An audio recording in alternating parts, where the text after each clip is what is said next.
श्री स्वामी समर्थ अनंत कोटी ब्रह्मांड नायक राजाधिराज योगीराज परब्रह्म श्री स्वामी समर्थ महाराजांना कोटी कोटी प्रणाम. तसंच माझे व्हिडिओ जे सेवेकर बघतायत त्यांना श्री स्वामी समर्थ. बघा मंडळी, आजच्या व्हिडिओमध्ये एक विशेष माहिती आणली. तर ती बरीच म्हणजे म्हाताऱ्या माणसांना ह्या व्हिडिओची खूप गरज पडणार आहे, कारण की त्यांना हा प्रश्न खूप असतो. बऱ्याच म्हातारे असतात, तर त्यांना आहे ना रात्रीची झोप लागत नाही. बघा, बरेच म्हणजे म्हणजे 90% म्हातारी माणसं म्हणतात की रात्रीची झोप येत नाही, रात्रीची झोप येत नाही. तर त्यांच्यासाठी आहे हा व्हिडिओ. तर रात्रीची जर झोप येत नसेल, शांत झोप लागत नसेल किंवा मध्येच जाग येत असेल, झोप येत नसेल किंवा आपल्याला रात्री लवकर झोपच लागत नाही का, डोक्यात काही-काही विचार येतात, मग मन स्थिर होत नाही, झोप लागत नाही. म्हातारी माणसं असतात त्यांची तर निद्रा कमीच असते. तर त्याच्यासाठी आजची व्हिडिओ आणलेली आहे. आपण निद्रा देवी स्तोत्र आणलेले, निद्रा देवीचं स्तोत्र आणले. आता ही जी अष्टलक्ष्मी आहे त्याच्यामध्ये एक निद्रा देवी पण आहे बरं का. तर हे आहे म्हणजे हे आहे. तर हे आपल्याला याचे एक विशेष सेवा आहे.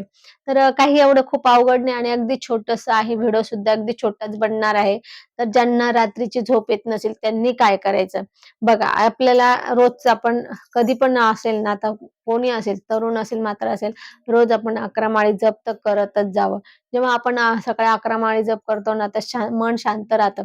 आणि सगळ्यात महत्त्वाचं म्हणजे काय होतं, की आपल्याकडनं चुकीचं काम होत नाही आणि ज्या दिवशी आपल्याकडनं चुकीचं काम झालं नाही, त्या दिवशी आपल्याला शांत झोप लागते. ते एक सगळ्यात महत्त्वाचं असतं. परंतु कधी-कधी आपल्याला वयामानानुसार किंवा काही आपलं मानसिक टेन्शन असतं, कोणाचं आपल्या घरामध्ये प्रत्येकाला टेन्शन असतं. असं काही व्यक्ती नाही की त्याला टेन्शन नाही.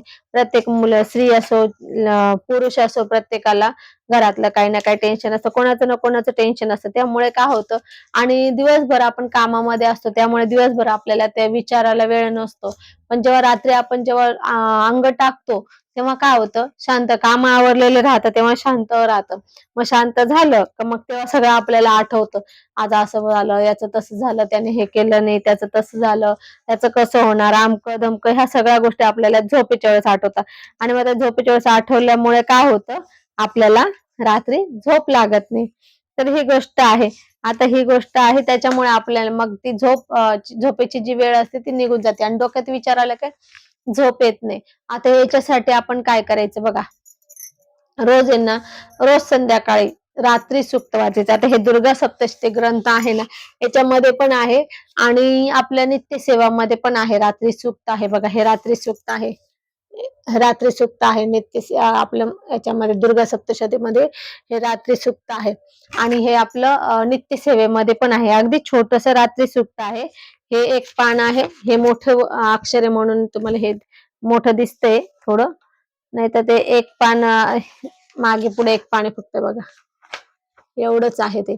अगदी 2 मिनिटच लागतं वाचायला. 2 मिनिटं पण नाही लागणार वाचायला. तर हे रात्री सूक्त आपण रोज रात्री झोपताना वाचायचं आहे किंवा रोज संध्याकाळी विष्णू सहस्त्रनाम वाचा.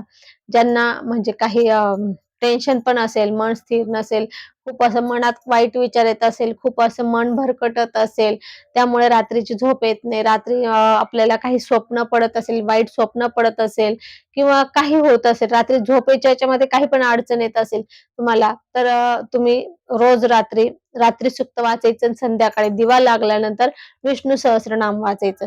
हे जेव्हा तुम्ही 108 दिवस किंवा 40 दिवस विष्णू सहस्त्रनाम 40 किंवा 108 दिवस वाचाल आणि रात्री सूक्त तुम्ही रोज वाचाल, तर मग तुमचे म्हणजे झोपेचा हा प्रश्न तुम्हाला कधीच राहणार नाही. एका ताईने मला सांगितलं होतं, ताई म्हणे मला बऱ्याच दिवसापासून झोपेची गोळी घेतल्याशिवाय मला झोप येत नाही म्हणे. असं तसं ते सांगत होते झोपेचं. त्यांना म्हटलं, "अहो कशाला घेता गोळ्या?" म्हणे, "मी खूप उपचार केले, औषधं घेतले, पण मला झोपच येत नाही म्हणे रात्री." म्हटलं, "अहो कशाला करता?" म्हटलं, "हे तर कधीच तुम्ही सांगायचं होतं."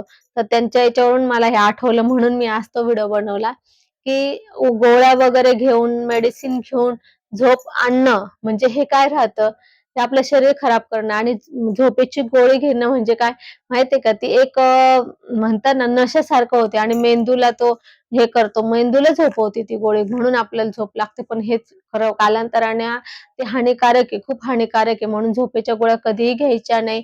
त्यांना ती छोट्या पॉवरची असेल तरी सुद्धा, कोणी असेल तर झोपेची गोळी कधी घ्यायची नाही. याच्याने मेंदूला त्रास होतो, मेंदूला हानिकारक आहे ती गोळी, किंवा शरीर आणि पूर्ण शरीराला पण हानिकारक आहे.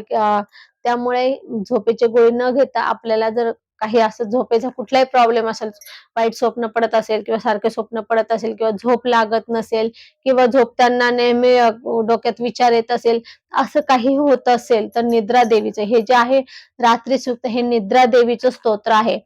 याची देवी कोणती आहे? निद्रा देवी. आपल्याला झोप जे आपण म्हणतो झोप म्हणजे निद्रा, तर ही निद्रा देवी आहे. या निद्रा देवीचं आपलं हे सुक्त आहे, रात्री सुक्त आहे. हे वाचायचं. तुम्हाला नाही रात्री तर तुम्ही संध्याकाळी जरी वाचलं तरी चालेल, पण रोज वाचा तुम्ही संध्याकाळी. बघा तुम्हाला झोप येते. तुम्ही एक 10-12 दिवस जर तुम्ही रोज वाचल्यावर आहे ना, तुम्हालाच अनुभव जाणवेल. तुम्ही मला लगेच कमेंट कराल, ताई खरंच मला खूप वर्षापासून झोप येत नव्हती. तुम्ही सांगितलंय ना ती सेवा सुरू केल्यापासून 10-12 दिवसातच मला छान झोप लागायला लागली, किंवा 2-4 दिवसात पण कोणाकोणाला लागेल. तर तुम्हीच सांगाल, ताई खरंच मला खूप छान झोप लागायला लागली. मी रात्री झोपले की मला सकाळीच जाग येते. मनात विचार येत नाही ना, काही वाईट स्वप्न पडत नाही. तर असं हे रात्री सुक्त पॉवरफुल आहे. त्यानंतर विष्णू सहस्त्रनाम पण आहे. तर तुम्हाला जसं जमेल तसं तुम्ही ऍडजस्ट करा आणि वेळेनुसार. परंतु तुम्ही ह्या 2 सेवा रात्री संध्याकाळी करत चला, म्हणजे तुम्हाला झोपेचा प्रॉब्लेम हा कधीही राहणार नाही. तुम्हाला पडल्या पडल्या शांत झोप लागेल ह्या सेवेने. तर असो, आज आपण इथेच थांबू. झालेली सेवा स्वामींच्या चरणी अर्पण करू. आपल्याला जर माझा हा व्हिडिओ आवडला असेल तर लाईक, शेअर, कमेंट करा. माझ्या चॅनल सबस्क्राईब करा. श्री स्वामी समर्थ.